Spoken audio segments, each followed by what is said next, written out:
not a thing to share with anyone, but because you have to go through a healing process, and you have, like, you are heavy chest, you are having a so burden on your heart that you feel like मुझे ये किसी से share करना है. And just for the sake of that empathy, just for the sake of कि you are looking for something, you are looking for someone, वो एक कंधा चाहिए आपको, and just for that one shoulder आप उस चीज को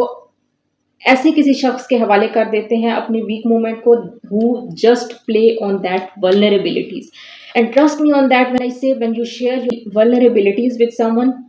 like this, you put something to play, you put something in front of them, let look, here is something, you can play on this, you can manipulate me, you can mentally torture me, you can, like, you can have your worst nightmare come true अगर आप अपने किसी भी relationship में, I don't think so that there is anyone in this world who will understand you 100%.